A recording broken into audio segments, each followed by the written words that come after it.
So I'd just like to welcome everybody to this GCMA Hot Topics webinar. Today we're joined by BRS Golf, Kevin Murray, on behalf of BRS, and we'll give you a bit of a bigger introduction than that, Kevin. But really, just to start, just got a few announcements from head office. If you wouldn't mind sort of bearing with me, just a few dates for your diary. We have our next webinar is also Hot Topics, and that's going to be delivered on Thursday by Caroline Wallen of Golf HR. So that's going to be an HR update. Now, Thursday, the 17th of March, as some of you might know, is St. Patrick's Day. So she'll be bringing out all of her Irish cases for that one. So that should be interesting.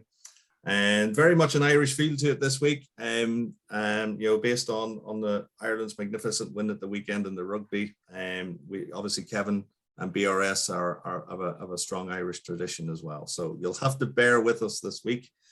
So that's Thursday, 17th of March, 2 o'clock as well. On March the 29th, we have the final in our Wellbeing series with Debbie Kleiner.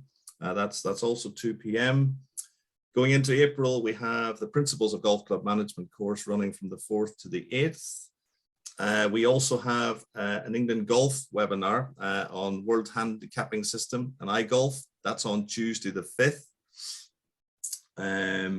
We have our AGM at Moore Park on April the 21st. So I'm sure you've all seen an email about that. If anybody wishes to attend, I think there's a game of golf, there's a bite to eat, just to keep things social and pleasant. So that's the plan there. And I guess finally the mentor program. Some of you are aware of it. We are accepting applications for the mentees until the end of the month. So if that's something that you think you might be interested in, I think it's a fantastic program that we're very excited about. So anybody who feels that they would like to work a little bit more on their personal development and improve themselves, by all means contact us on that to apply for the mentees program. So that's all of the announcements. So we'll get cracking. As I said, we've got Kevin Murray from BRS Golf. He is the market data analyst for BRS Golf. Just a little bit of information or background on BRS. BRS are part of NBC Sports. I'm sure you all know. And also Golf Now is also part of that group. The BRS are sort of very closely linked with Golf Now. So that's a little bit of where they sit as an organization. They're partners of the GCMA. They've been partners for the last 3 months at associate level. They have 1,500 clubs in Great Britain and Ireland who are using their tee sheet at the moment, which is a massive penetration rate, considering there's only 3,000 in total, and not all of those have got tee sheets. So you're certainly looking at over 50% of all golf being played in the UK and Ireland going through their tee sheets. It's also the #1 tee sheet in the world. So it's with great pleasure that we've got Kevin with us today to be able to sort of go through and give us an update really on what's happened at the end of last year, the last quarter of 2021, and basically what the trends are so far going forward for 2022 and what we can expect. So without any further ado, one final thing. Any questions, feel free to put them in the chat box, and I'll get those asked to Kevin whenever there's a break in proceedings. So without any further ado, over to you, Kevin. Thanks very much, Gavin. So in an ideal world, you'll all be able to see my presentation. Some non-heads, it's a different world we're living in at the minute. So basically today, just a quick run through the agenda. We're going to kind of look at BRS Golf through the years, just where it's come from and where it currently is. Some participation data over from 2017 through to the end of 2021. Then shifts in demographic that we've seen kind of mainly over what COVID has impacted on our golfer audience. We conducted a COVID impact study back in December 2020. So we'll just go over some of the kind of highlights from that, and then finish off just briefly with a slide on sort of BRS club data and how you can access it should you so wish. So basically BRS Golf through the years. So back in 2003, BRS Golf was founded by two brothers, Brian and Rory Smith, hence the BRS. They kind of came on a tee sheet by not I suppose by accident. The original company was going to be to build websites for golf clubs, only when they approached Beaver Park says a website would be good, but something for our members to book on would be more preferable. So they quickly transitioned the business into tee sheets and built what has now become the world's leading tee time technology provider. Back in 2013, Golf Now, who are based in Orlando, wanted to expand their business and into the UK and Ireland. And with BRS having circa 1,500 clients on their books, they were an ideal client to help them penetrate the market. And that was kind of, I suppose that was the biggest catalyst for the changes that BRS has seen over the last 8-9 years. The leverage and financial backing that we would get from Golf Now and ultimately NBC Sports has allowed us to develop what was back in 2013 just a tee sheet into what today is a complete club management solution. So just some real highlights along the line. Back in 2017, we released our free Tee Time booking app for members, available both the App Store and Google Play. If you were to look back pre-COVID, we had about 150,000 weekly users. And now with the impact of COVID and everything moving online and contactless, there's in excess of 500,000 golfers in the UK now booking tee times via our app. So it's become the go-to for golfers and how they want to book. Fast forward into 2019, we launched two products, payments and memberships. Payments being our product where a bit like where you would use a RealX or a WorldPay, something like that. It's just a payment processor, so it fully integrates with the software. So you don't need to log into two different platforms and view two different reports. It's all integrated in BRS.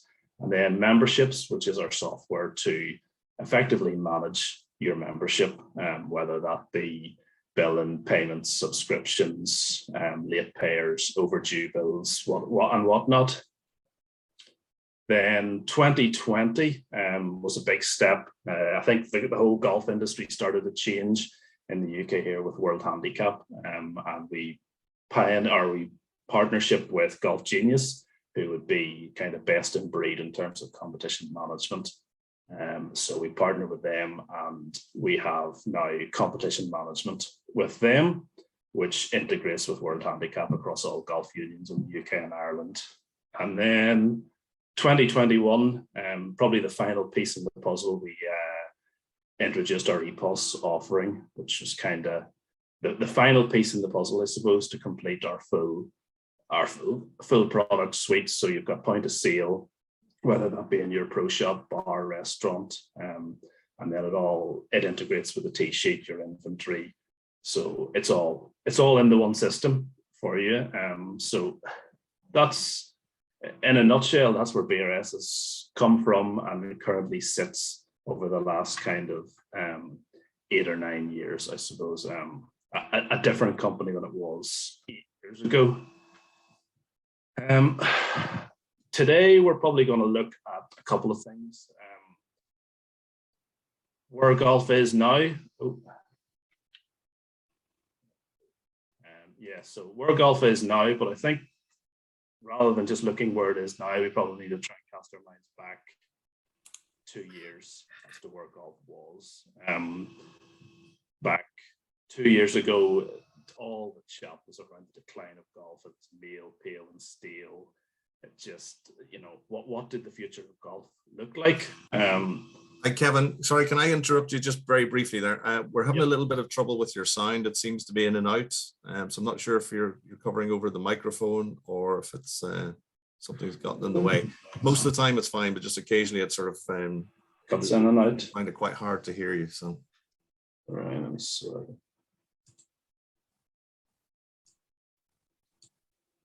Turn it up a bit, maybe. See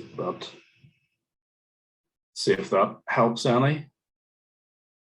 Yeah, it's good. Can hear you better? now. Yeah, perfect. So if we cast our minds back 2 years, golf was not in a very healthy place. Our membership was, not growing in the terms of that we would like it to have been. And then COVID hit. Without doubt, COVID is one of the worst things to have hit these shores in most people's lifetimes. Nobody could have foreseen what was going to hit us in early March 2020. We went into lockdown and everybody thought it'll just be a couple of weeks and then we'll get back to normal. And 2 years later, we're still here. So we are. So the world changed and golf changed. In my opinion, probably the impact of COVID can be likened to the Tiger impact in the late 90s, early noughties. I think DJ said last week when Tiger was getting inducted into the Hall of Fame, the Tiger made golf cool.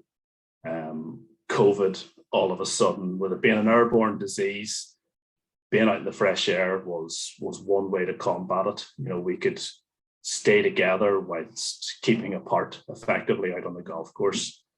And that combined with lockdown, sports off, bars closed, golf became the go-to sport. So thousands flocked back to golf. More people took it up who had never played before, and then those who played a little more. So we will look at some of the participation data from the 1,500 or so golf clubs that we have in the UK at the minute, around rounds played, and then member data in terms of, so there's all these new members, but who exactly are they? So as we all know, members are the lifeblood of any golf club. And then if we look at the graph in the period 2017 to 2019, we've seen modest growth, 5% is in terms of our BRS registered member database size. So registered members being those members of a current BRS golf club who are currently a member and their membership hasn't expired or they haven't left or anything like that. So we went from 2017, we had 525,000 registered members, and by the end of 2019, we finished with 554,000. But it's only as we move through 2020 and 21 that members start to see the rapid growth. We finished 2020 with 637,000 and 2021 with 705,000. So the 705,000 members is a 27% increase on where we finished out 2019. And then just later on in the presentation, we'll get into who exactly these golfers are. So we've looked at the growth in members there and did this correlate into more rounds being played effectively. So if we look at 2017, 2018, 2019 in the graph, they would follow what we would all see as your traditional golf season. Quarter one, low rounds off season, and then you move into April through to September. Your main golfing season where rounds have picked up and then tail off towards the end of the year again. That historically, over 2017 to 2019, the 3 years followed a very similar pattern. It's only once we plot 2020 onto the graph that it starts to get a little different. You can see January, February, March, follow the pattern as we would have expected it to see. April, the gap there being lockdown, so no golf was played at all. And then we move forward into May through to October. If we want to just kind of focus on that period. So historically, May to October 2017 to 2019, there would have been on average 7 million member rounds played in that time, which equated to approximately 6,200 member rounds per club. 2020, then that same period, we had 16.8 million member rounds played. So that's a growth of 140% on what we've seen historically. And then if we break that down into rounds per club, it's just north of 13,000 rounds per club in that period. The big dip that we seen in November was when the governments closed the golf courses again. However, we've seen an immediate bounce back in December. December rounds reached almost 2 million back in 2020. If you look at 2017, 2018, 2019, not even in the height of the summer did we get anywhere near that volume of rounds. So it just, the pent-up demand and enthusiasm for the support or for the sport was there. So it was. And then if we look forward at, or we look to 2021, we had January, February, March. If you cast your mind back, everywhere was closed again except Scotland. And they had the golf courses open, albeit with some restrictions on group size, travel distance. The bars and restaurants were still closed. However, in Scotland, it didn't deter anybody from playing golf. Member rounds in Q1 in Scotland alone were 114% up on 2020 and 92% up on 2019. And then if we look forward into Q2 2021, but just focusing on Scotland again, Scotland also outperformed all the other nations for year-over-year growth, with member rounds 102% up in that period. So basically, those who golf just kept on golfing, even with restrictions. The golfers still played golf. And then, so looking at 2021, pretty much across the entire UK and Ireland, it continued in a similar vein to 2020. The initial spike came earlier in the year when we came out of lockdown in March instead of May. And then, the initial spike caused, we hit over 3 million rounds in May 2021. We didn't quite hit the dizzying heights of 2020, but when you compare 21 versus 19, it's on a different scale completely. We rounded out 2021 with 23 million member rounds played, which was slightly up, 3% up on 2020, but 70% up on 2019. So we had 23 million rounds in 2021 versus 13.5 million in 2019. Given that we were in lockdown for Q1, excluding Scotland, it averages out at roughly 1 million additional member rounds played every month for when golf was open during the year. So it's, the numbers are just astronomical. We did when I went back through them we had to double check that we weren't double counting stuff, because they were so high. But we've seen crazy growth in member play. So if we take a look into some of the member playing statistics, this is average rounds per member at golf clubs. 2017 to 2019, again, kind of modest growth from 22, maybe up to 24 rounds was your average member rounds in the year. We hit just shy of 35 in 2020, and then a slight drop in 2021 down to 33 rounds. But that represents a 43% increase year over year from 2020 to 2019. So we've had more members playing more often, basically, which can only be a good good thing for the golf. And then over the course of the last couple of years, we've seen probably two major shifts in demographic. The number of female golfers and then the number of golfers in the 18 to 34 age range. So historically, looking at our member base back in 2018, our female golfers accounted for 27% of all users. So of our 535 registered members, we had 140,000 female golfers.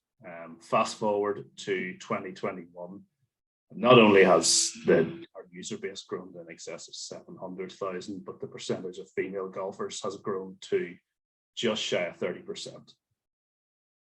And then if you just break that down just into very simple numbers, female golfers will make up 210,000 of our user base, with males being just shy of 500,000. So 30% of golfers on our BRS platform are female, which is, I think we've all seen that it's the one market that is where there is great potential for growth.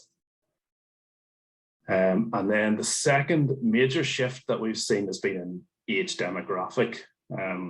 So if we were to look over at the 2018 graph, the 18 to 34 age range, and especially 18 to 24, would historically have been, quite a small percentage of our overall members, at less than 20%. If we fast forward over to 2021, that age range has now jumped to almost 30%, 29.4% of our user base. And it's both the largest and the fastest growing sector that we have seen in terms of age demographic. The area that we've seen probably the biggest drop in has been the kind of 65 plus, 55 to 64, 65 plus age range. I think we could probably put some of that down to the golfers having the shield. But in terms of the membership base that we're currently seeing is that 18 to 34, we're starting to see a real growth in that area. And then that combined with females, it just looks like the faces of our golf clubs are just starting to change ever so slightly. Those. I get a wee drink.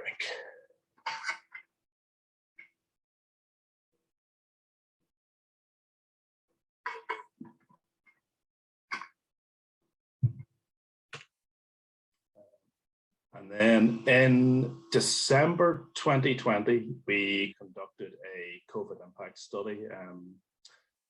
Hopefully some of you will have seen it or maybe filled it out. So it was sent out to 2,200 golf course operators and managers to garner their thoughts and opinions on, the impact of COVID after 6-7 months. And we had 217 people filled it in, which was a 10% return rate, which for a survey that was quite long, quite detailed, was a very positive response. So we're just going to highlight some of the key findings that we have come across from the survey. And I suppose unsurprisingly, and as the first few slides have intimated, 80% of golf clubs reported their membership revenues were up. We've had more members, and it's been a good time for golf clubs. 11% of clubs have had to introduce a waiting list. They're full quota of membership now. So that's, if you're in that 11%, you're in a very strong position. 67% of clubs now agree that there's a greater emphasis on technology. COVID has brought about, or maybe speeded up and moved to contactless technology. Golfers want to book and pay online. Managers want to receive funds online automatically, not be dealing with checks or worse still, somebody coming in with a wad of £20 notes.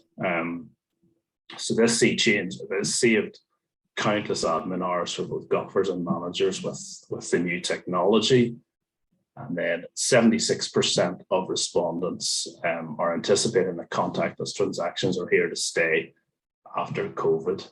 Managers are starting to see the additional benefits that technology can have, and probably won't want to revert back to some of the old ways as such of doing things. So as I touched on earlier, online booking, so we have two different mechanisms with BRS. We have the app, which has in excess of 500,000 weekly users, and then we recognize that not everybody has a smartphone, not everybody wants to book on their phone. You can book on the website as well, and book through that way. So it's contactless, it's frictionless. Tee time's open. You go away. Once you're in a tee time, that tee time locks, so nobody else can access that for a couple of minutes until you either finish your booking or you come out of the tee time and free it up again.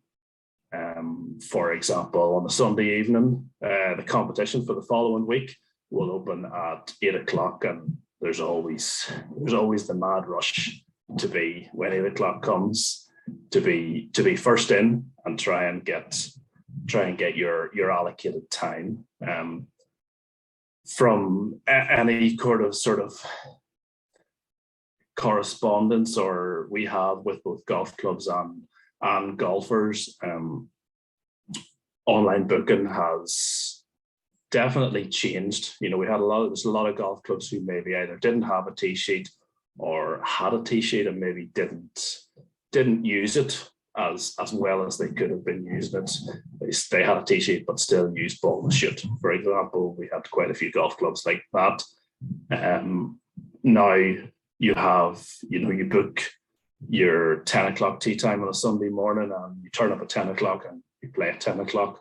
You don't turn up at 10 o'clock and there's 8 men already standing in the tee box just waiting to get out, and you don't know when you're going to get out. So you get your tee time, you play at your tee time. I think we all realize that golf as a sport is quite time consuming and everybody's lives are just busy. So knowing when you're going to play, and that is when you're going to play, has become something that's quite imperative to golfers, kind of in the modern world. And as I said, contactless transactions. We have introduced a couple of new products, payments and memberships. What you can see there is a screenshot of kind of what the memberships product at an overview screen looks like. So it's a flexible software system to improve your cash flow and reconciliations through online member billing and payments. You can create custom payment schemes, chain subscriptions, and then that combined with powerful reporting, you can compare year-over-year payments and revenue, keep track of what members have paid when and where at a glance. It just allows the golf club to be able to manage one aspect of and what is quite a big aspect of the golf club in a much more efficient manner. That combined with our payments technology, which you can use to pay visitor green fees, member guest. You can use it to top up your purse, buggy booking, things like that. It's all paid online, so there's no more less dealing in cash. So there is, and then our EPOS, which was launched last year, which is again fully integrated with your BRS. You can keep track of all your transactions to optimize your inventory, your ordering process. One golf club who have used it recently stated that it saves them 45% of their admin time, and that 75% of all transactions are now cashless. So they can review what people are buying, when they're buying it, and it allows them just to better forward plan. So when they're speaking to suppliers for future contracts and ordering, they're in a much better position because they've got the data behind them to see what exactly they have sold and when they've sold it and what they'll need again.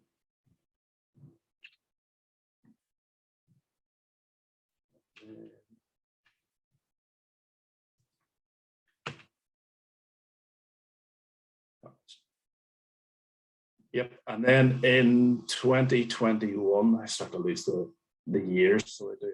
2021, BRS partnered with Golf Genius to deliver a best-in-breed competition management solution.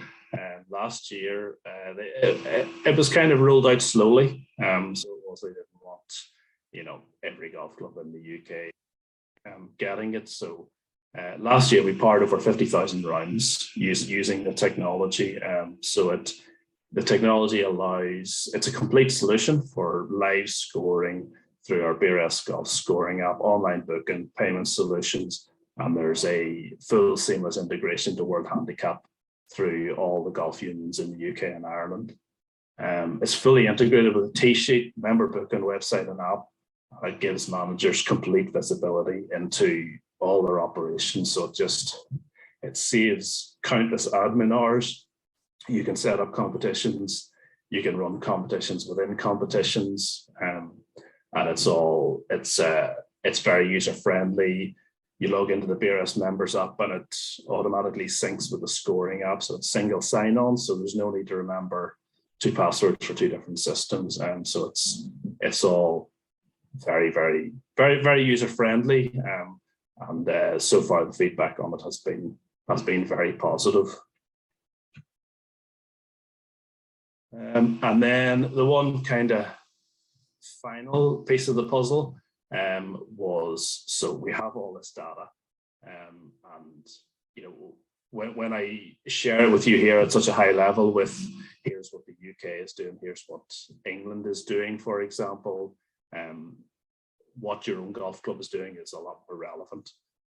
So the data it's all in your BRS system, and there's a suite of reports that are built into the system that, if you just reports on the left and then type of report, and then there are 20 to 30 different reports that are built in there. Some are more straightforward than others to kind of navigate, but if you can't navigate them, if you feel like there's something that you want but you just don't know how to get it, or it's not there, just get in touch. The best way is probably that email address is on there, support@golfnow.co.uk, and you'll go into a queue as such, and the guys generally turn around requests or come back to you, within a day. So they do. So we can guide you through the system, what reports are already there, or they can pass it on to myself, and I can pull the data from the database, and we can work together and show you what your golf club is doing, when your golfers are playing, who's playing, and just allows you to be a lot more proactive instead of reactive when it comes to decision making. So it's all there, it's all free. So I would encourage anybody to get in touch and let us know how we can help your golf club to perform more efficiently for you. And that's, in a nutshell, that's probably where we are. Probably the one thing that I got access to the data just around lunchtime was January, February this year. January, just good, I have it here.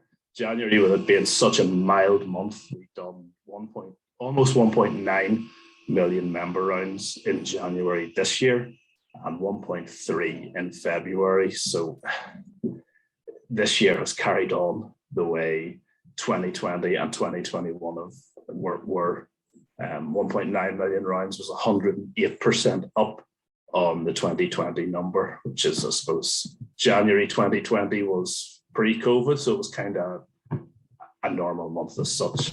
So yeah, 3.2 million member rounds to date. So I can see us getting close to our 23 million member rounds that we done last year.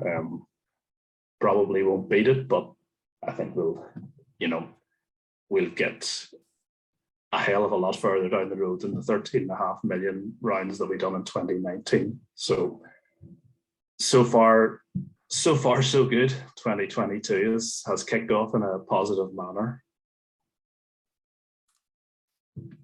Great, Kevin. I think that's that's obviously a very, very strong message that that we all wanted to hear. I'm sure a lot of the managers are already experiencing that sort of that demand in their clubs as well, and it's really the data is just there to back that up. So that's really useful to know that we're going to have another year in 2022 similar to last year. And I guess obviously with the you take into consideration the climate, that we don't know exactly what's going to happen, but the demand for the golf is still there. And it's, I think is another very important point that you raised was the change in demographic, and also the female participation in the sport. Certainly amongst the membership, I think there's one figure that we're all very clear on, that female participation has sort of hovered around 14% for a number of years. Now, we take into consideration that these are member rounds, not the overall rounds. I think that's an important point to make as well. But I think it's absolutely very encouraging to see that female participation is starting to take off. And it's certainly something that all golf clubs should be sort of promoting and strategizing for as well. So some really good data there. So really at that point, I'd like to open it up to the floor. Anybody got any questions for Kevin? I mean, I think that the data is obviously very important for managers, really just to back up any proposals or initiatives that they're trying to get through at board level, and to have that data on a national level is important. So Kevin, thank you very much for making yourself available for that. I have Kevin's email address, but it's if you're happy to give that out at the moment, Kevin, then fire away. Yep, no problem at all. Yep. So we can give that out to you. So any questions on that data or future trends or any of the analysis? How do you think that could shape your decision making going forward? Feel free to unmute yourselves and get your camera on.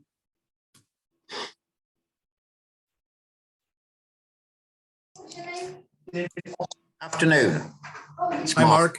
Hi, Gavin. Is there any data being collected on whether we're putting membership fees up, please? And joining fees? Was that so? Yeah. So you'd like to know if there's any data on increase in joining fees or increases in membership fees? Yes, please. I don't know anything on that in terms of joining fees and membership fees. It's all that's entirely down to every club. We wouldn't have access in the background to see kind of what golf clubs are charging overall. There are a lot of introductory offers out there at the minute, which are, I'm a little on the fence when it comes to an introductory offer. It feels like you're maybe penalising your current member, and you start to lose the loyalty of members if you start to introduce introductory offers around. I think that there's been a shift towards. If you were to want to talk about membership prices and stuff like that, there's probably been a slight shift in terms of the number of golf clubs offering a flexible membership now. So we'll see, golf clubs approach us and ask, who of my members haven't played or who only play on weekdays, stuff like that. And just being that little bit more proactive in terms of, are there members at risk from losing a full-time member because they might only play, Monday to Friday after 4 o'clock because they work and they've got family commitments at the weekend. So there's been a shift towards not a one-size-fits-all model, We have flexible memberships, family memberships that are available now. And definitely some golf clubs who are, maybe thinking outside the box and trying to be more than just a golf club, but be more something that, the kids can come down. And I know my own golf club, we have a pool table now, and we have a juvenile room, and, there's a couple of big screen TVs, and they're quite open to getting you to come down and watch the rugby and put on some promotions for beer and food during it, and just try and get people through the door. So there's definitely a push towards that flexible membership, but it not just being a golf club.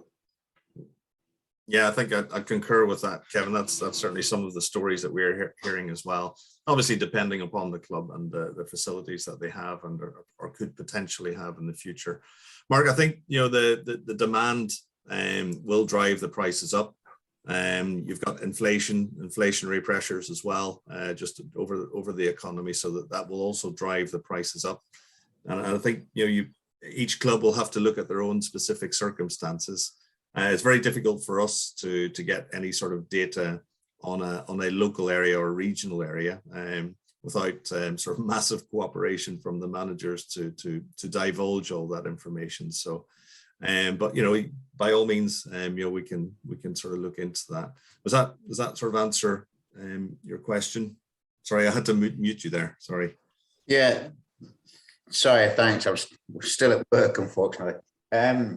Yeah, it's just like I said before, I'm quite new to it, but the last couple of years golf has grown, and the introduction or reintroduction of joining fees coming about. But like you say, the particular concern is the costs now, utilities, staffing. I mean, next month minimum pay and everything else. It's just costing so much. You're wondering where we're going to go with what we're charging. Whereas previously, I think of what I hear from golf, it was sort of what's the expression, race to the bottom in relation to how cheap you could give green fees away. And then also, another question might be, the nomadic golfer, has there been an increase in sort of green fees or not? Do we know, Kevin?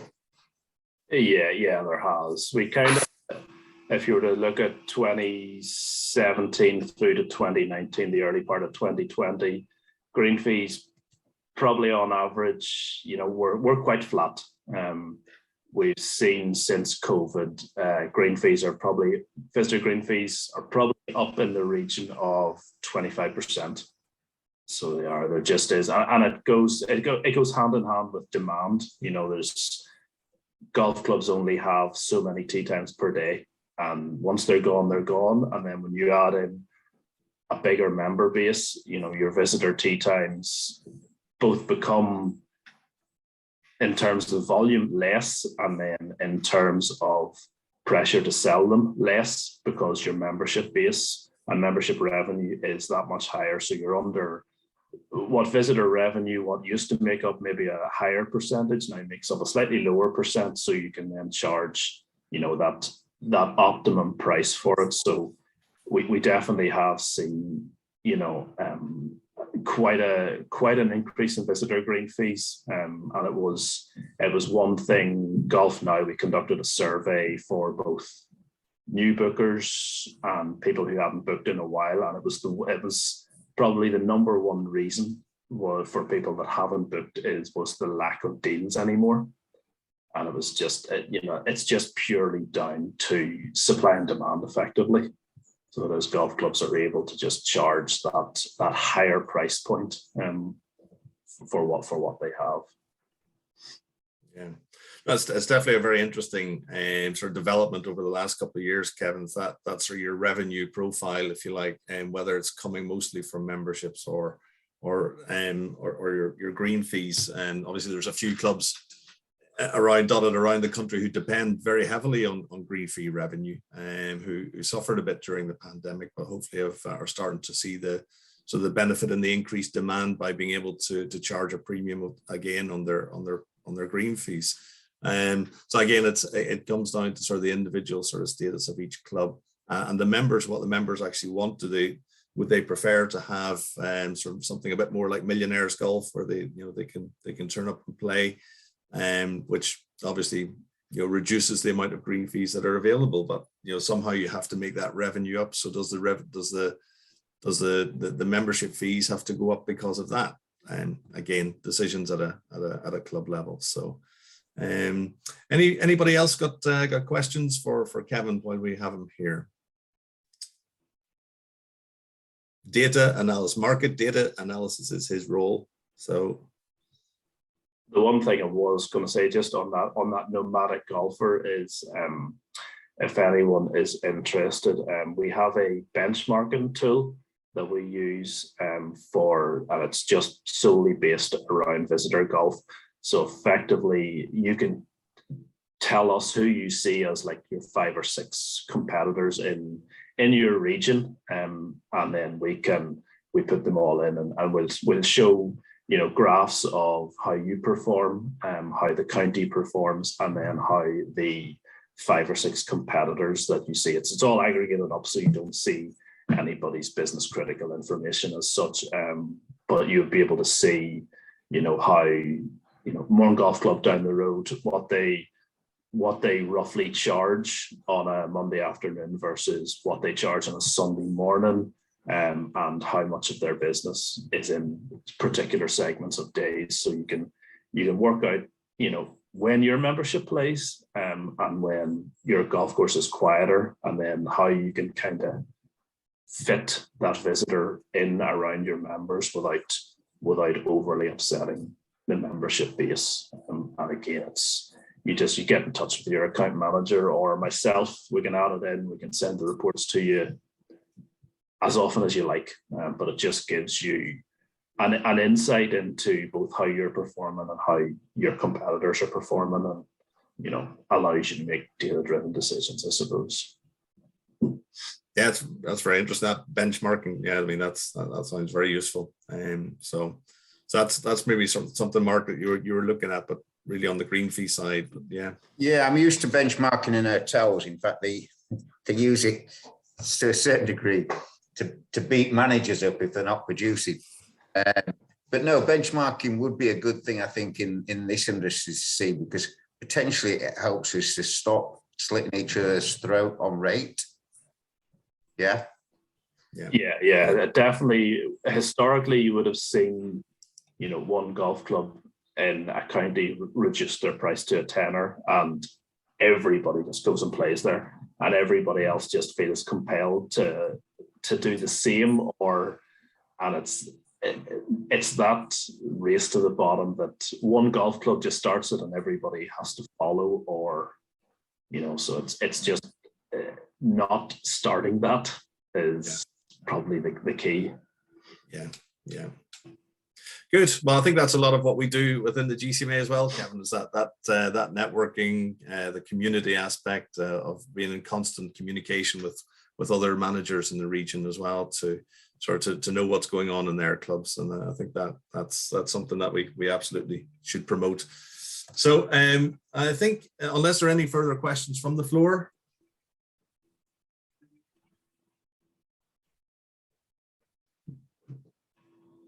Sounds like a resounding no. Everybody's had their dose of Irishness for the day, Kevin. So I think we'll call it quits there. So sounds good. And if you have my email address, Gavin. So feel free to get in touch with me at any time, and we'll see what we can do to help. But thanks for having me, and hopefully it wasn't death by data. No, it's the data that drives the decisions, Kevin. So we're delighted, and thank you very much for spending your time with us today. No problem. Cheers.